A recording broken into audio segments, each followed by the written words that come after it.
Es ambicioso porque vamos a hablar de temas que trascienden la realidad, la cotidianeidad. Y se refiere un poco a qué pasó en el ayer argentino, qué revisión se puede hacer de ese ayer argentino del pasado, qué podemos hacer frente al futuro.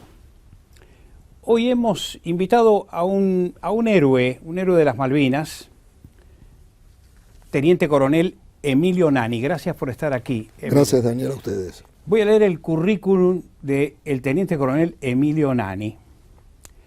Cursó estudios en la escuela, ingresó como subteniente de la Armada de Artillería en el año 66. Cursó estudios en la Escuela Superior de Guerra, donde egresó como oficial del Estado Mayor. Se licenció en Estrategia y Organización. Es veterano de guerra por haber participado en varios hechos. Enfrentamientos contra la guerrilla, en el abortado conflicto con Chile en 1978-79, en la defensa del área del Chocón, en la guerra por la recuperación de las Malvinas, tuvo 2 condecoraciones y perdió sangre. Le vamos a preguntar ahora en esta primera media hora. Estas 2 medallas son el Ejército Argentino al herido en combate en las Malvinas, y la segunda medalla es el Honorable Congreso de la Nación a los combatientes por haber participado en la guerra. Siendo jefe del Grupo de Artillería de Defensa Aérea 101, con asiento en la localidad de Ciudadela, participó en la defensa del cuartel de La Tablada. Quiero recordarles que el MTP, Movimiento Todos por la Patria, tomó en plena democracia en el 23 de enero del 89 La Tablada. Se llevó muertos 32 guerrilleros, 9 militares y 2 policías. Y el Teniente Coronel Nani, aquí lo tienen, fue herido, perdió el ojo en una defensa de la Guardia en La Tablada. Bueno, bienvenido, Nani. Muchísimas gracias, Daniel. Bienvenido. Me contaba, café mediante, cómo entró en el ejército, ¿no? Un poco a la fuerza, era un poco un vaguito que acompañó a un amigo. Sí. Yo estaba cursando el 5º año nacional y un gran amigo mío me pide que lo acompañe hasta el colegio militar porque él iba a retirar la documentación necesaria porque él tenía intenciones de ingresar. Cuando termina su entrevista, una larga entrevista, sale acompañado del que en aquel entonces era el jefe de incorporación, el mayor Fernández Cutielos, padre del teniente coronel Fernández Cutielos, que cae defendiendo el regimiento de La Tablada, de donde él era segundo jefe de regimiento. Él cae. El teniente coronel está entre Horacio Fernández los 9 militares muertos. Uno de los 9 militares muertos. Teniente coronel Horacio Fernández Cutielos. Muere defendiendo su regimiento. Cuando él sale me pregunta que si yo pensaba entrar al colegio militar, yo le dije... Estaba acompañado de un amigo. Claro, le dije, no es lo mío, le digo. Claro. ¿No? Porque en esa época yo tenía 17, 18 años. Tenía un conjunto folclórico, me gustaba ir a tocar la guitarra a las peñas.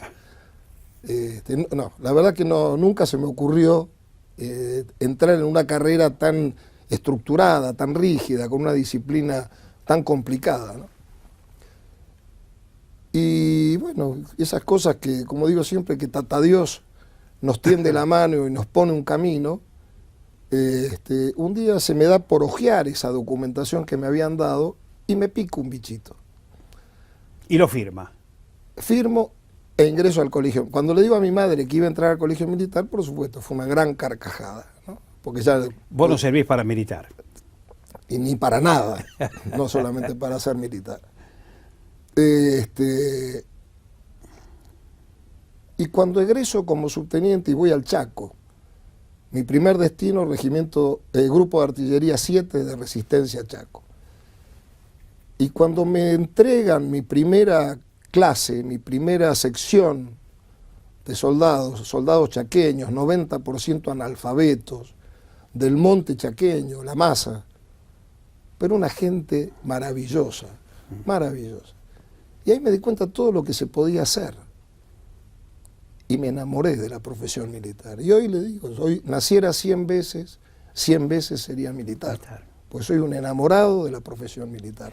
En serio. Aclarémoslo, ¿no? Bueno, tuvo mil peripecias. ¿Qué pasó en Malvinas? Malvinas. Fue una gran sorpresa para todos. Si bien había cosas que se podían... ¿No había insinuaciones dentro del arma? No, insinuaciones no, había deseos. Deseos. Había más deseos que insinuaciones. Deseos de entrar en combate, Sí. de ocuparlas, de recuperar. Veníamos de larguísimos años de infructuosas negociaciones con Gran Bretaña, ¿no? Y uno siempre soñaba con primero, es decir, recuperarlas pacíficamente, pero ante la necedad o la negación sistemática por parte de Gran Bretaña de negociar una salida honorable para ambas partes, cuando el gobierno militar del 82 decide la recuperación de las islas, y bueno, muchos de los que habíamos soñado con esa posibilidad de reintegrar esas islas al territorio nacional, sentimos una profunda alegría. Pero no evaluaron las fuerzas que podían venirse encima. Pero no evaluaron la geopolítica mundial. Se evaluó todo. Se evaluó hasta la posibilidad hasta sabíamos que no teníamos posibilidades. Pero nosotros lo que no debemos olvidarnos es que fuimos agredidos por Gran Bretaña. Acá la propaganda oficial termina convenciendo a argentinos y extranjeros que la Argentina había sido el país agresor.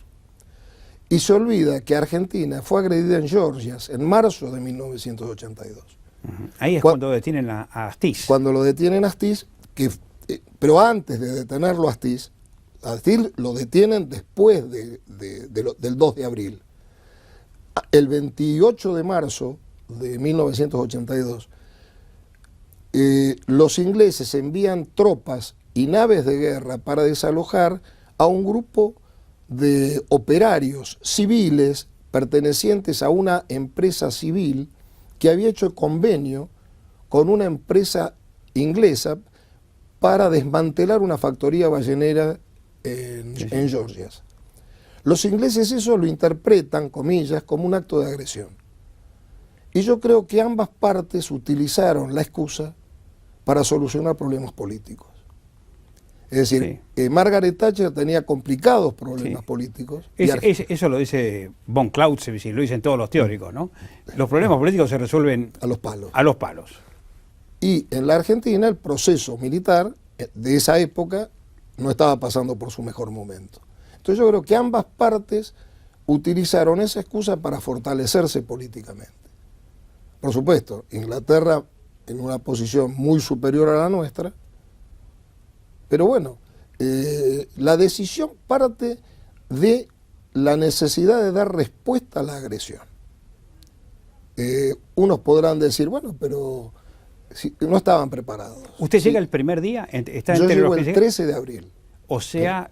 una semana, 10 días después. 11 días, 11 días después. Usted es un artillero. Yo estaba en ese momento cursando el tercer año de la Escuela Superior de Guerra. Cuando se produce la recuperación de las islas, utilizando las malas artes de los amigos, le pido a un amigo mío que estaba en el Departamento de Movilización del Ejército para que, como sabíamos que nos iban a redistribuir a todos los alumnos, que me enviara una unidad que tuviera posibilidades de ir a Malvinas o que ya estuviera en Malvinas, a lo cual él responde correctamente para mí, claro. ¿no? Y me envía al grupo de artillería 3 de Paso de los Libres, que en ese momento lo tomé como lo interpreté como una tomada de pelo. Digo, ¿qué va a ser un grupo de libres en Malvinas? Pero bueno, no, era el grupo de artillería que iba a ir a Malvinas. Así que para mí fue tocar el cielo con las manos porque iba a rendir mi tesis doctoral, ¿no? Con la praxis, con la práctica. Exactamente, para lo que uno se había preparado, ¿no? Claro. Uno se prepara teóricamente o prácticamente en el terreno durante la paz para tener su momento de combate, ¿no? Bueno, para eso uno se ha preparado. Claro. ¿Por qué sucede lo que sucede? Es decir, usted entra a combate. Nosotros cuando llegamos allá a Malvinas tuvimos prácticamente 2 meses de inactividad. Es decir, esperando la fuerza invasora. Exactamente. Cuando el 24 de mayo desembarcan en San Carlos los ingleses, bueno, ahí ya tomamos conocimiento que se avecinaba la batalla. La batalla final, ¿no? Yo como artillero ocupo un puesto que se llama oficial de enlace de artillería con un regimiento de infantería, ¿no? Es decir, es el que coordina los fuegos de artillería y los fuegos del regimiento, para que no haya un uso inapropiado de los fuegos de apoyo, para no desperdiciar Claro. las capacidades de cada material. Esa es la función del oficial de enlace y asesorar al jefe de regimiento en todo lo que es el apoyo de fuego. Es decir que, si bien soy artillero, fui como artillero y ocupé un puesto artillero, cuando se inicia el combate ya la artillería había prácticamente, en nuestra posición, ¿no? Que estábamos en las afueras de Puerto Argentino, a unos 7-8 kilómetros de Puerto Argentino, ocupando unas alturas en un lugar que se llama Whittle Ridge. Ya la artillería había agotado la munición en otros combates, ¿no? Y bueno, desde el día 11 de junio, que cae la posición de Monte London, hasta el 14 de junio, que fue cuando termina todo, nosotros preparándonos. Los ingleses toman Monte London y después hacen un desplazamiento, ocupan posiciones para el ataque frente a nuestra posición, y en la noche del 13 al 14 de junio, con un gran volumen de fuego de artillería naval y de armas portátiles, hacen el fuego de preparación para el ataque. Y en la noche ya del 14 de junio, ahí empiezan a avanzar, nosotros logramos frenarlos, retroceden, se reorganizan y se vienen con todo. Y ahí ya la posición. Es ahí donde lo hieren. Ahí primero una explosión de artillería, supongo que de artillería de campaña, me hieren el muslo derecho con 6 heridas, ¿no? Que supuestamente producto de 6 esquirlas. Esquirlas. Esquirlas. Y bueno, yo me hago un torniquete en la pierna tratando de contener la sangre. Seguimos en combate tratando de hacer algo. La verdad que no estábamos ya en capacidad de hacer mucho. Y ahí me hieren nuevamente, un disparo me hiere en el gemelo de la misma pierna. Y bueno, en ese momento el jefe de regimiento hace una evaluación de cómo estaba su posición ya prácticamente se había desarticulado, y ordena el repliegue. Cuando me pregunta si yo podía replegarme por mis medios, yo le digo que sí, pero al llegar, desciendo de la altura esa donde estábamos, y al llegar abajo, por la pérdida de sangre, me desvanezco. Y 2 soldados, Luis Cisneros y Fabio Panizardi, que los nombro porque para mí son mis ángeles guardianes. Son sus salvadores. Son mis salvadores. Ellos me levantan y bajo fuego enemigo. Yo les digo, váyanse, pónganse a cubierto, déjenme. No hubo caso. Ellos me cargan y me llevan hasta Puerto Argentino. Los 7-8 kilómetros después, ya en el repliegue se suma más gente, entonces ahí van tirando el paquete y se lo van tirando a otros camaradas, y así llegamos hasta Puerto Argentino, y ahí me evacúan al hospital militar. Lo condecoran después. Cuando volvemos al continente, varios meses después, digamos que al año, es decir, porque esto fue durante todo el año 82, no pasa nada, comienza el proceso de desmalvinización, no se esconden, no hubo ningún tipo de reconocimiento por parte del gobierno militar hacia las hacia quienes habíamos estado en combate. Y al año siguiente, año 1983, ahí sí el ejército, también sigue durante el gobierno militar, ahí es donde decide las condecoraciones, ¿no? O los reconocimientos. Entonces ahí sí condecoran al heroico valor en combate, heridos en combate. Sí, pero usted devuelve las No, condecoraciones. esa fue de la tablada. Ah, ajá. La que devuelvo yo es la de la tablada. La que devuelve usted es la de la tablada. La de la tablada. Pero perdón, bueno, usted está en actividad. Mientras tanto, después de las Malvinas. Me recibo como oficial de Estado Mayor y de ahí voy destinado al grupo de artillería 601 de Mar del Plata. Con el cual participa luego. No, A ver. no. Esa es mi etapa de mayor. Estoy 2 años como oficial de operaciones, 2 años como segundo jefe, 83, 84, 85, 86. 87 y 88 voy al Estado Mayor, a un destino dentro del Estado Mayor, y en el 89, a fines del 88, perdón, me nombran jefe del GADA 101, del Grupo de Artillería de Defensa Aérea 101 de Ciudadela.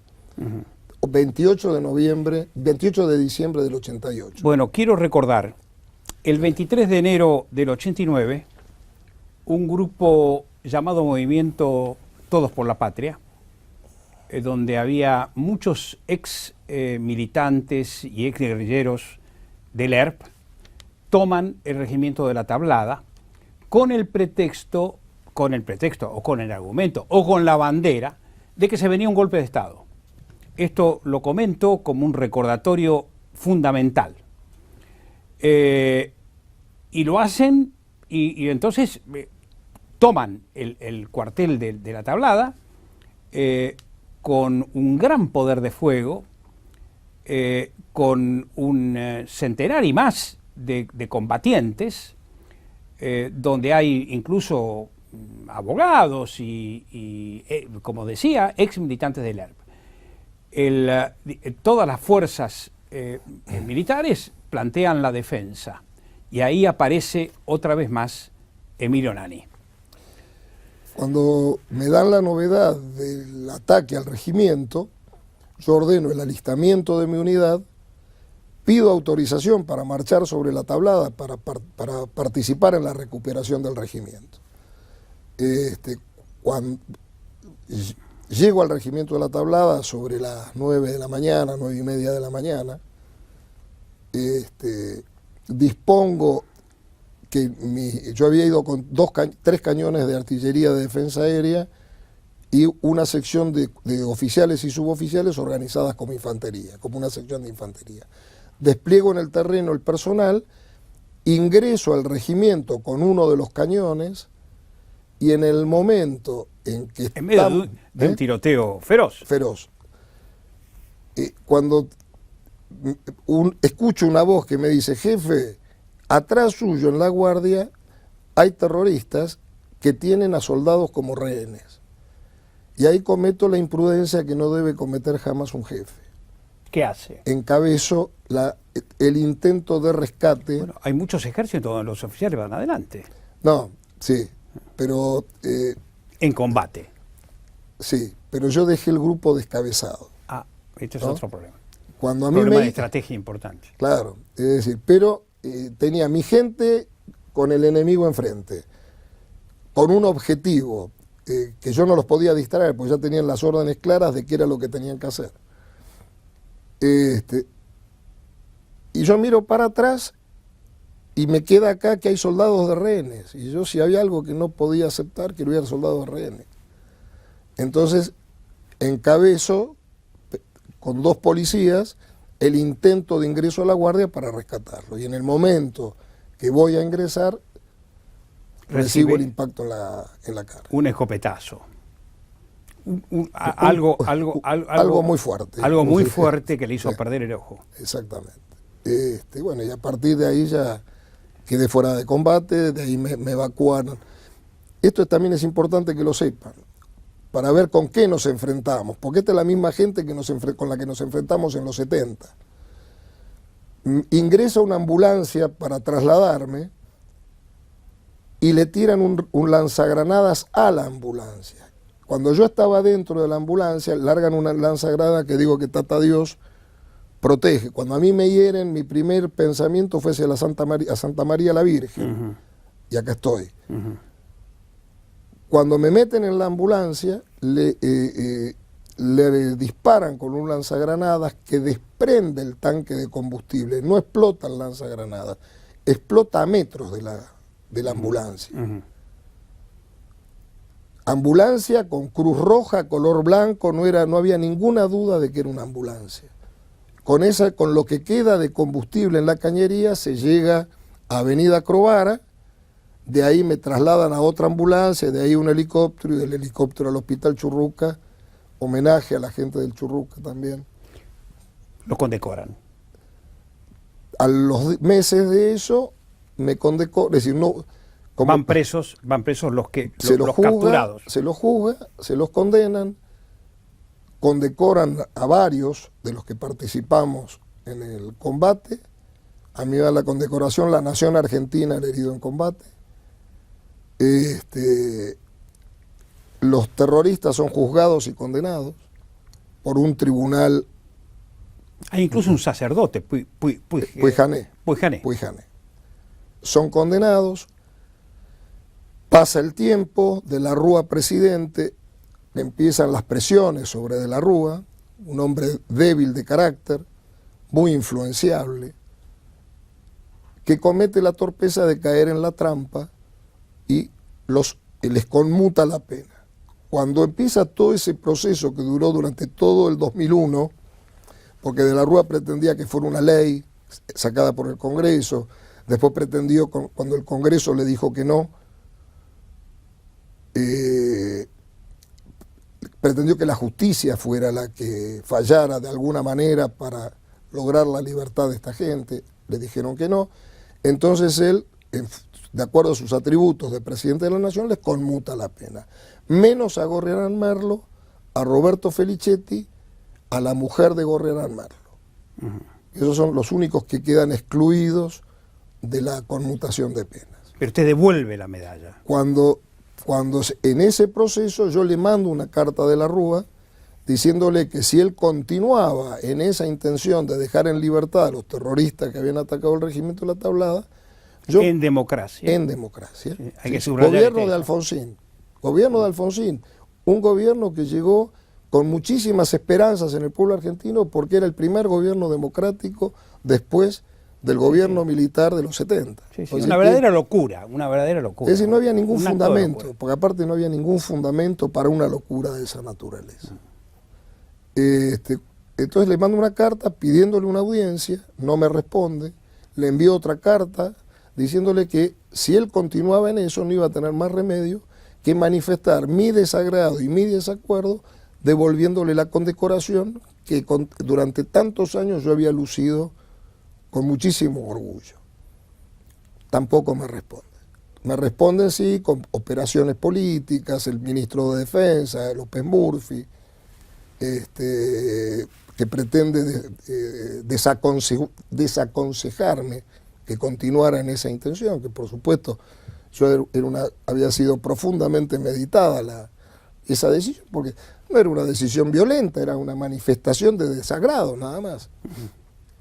Bueno, cuando se concreta la libertad de los terroristas de la Tablada, al día siguiente yo me presento en la Casa de Gobierno pidiéndole audiencia al presidente de la Nación, que no me recibe, y entrego la medalla en la mesa de entradas de la Casa de Gobierno.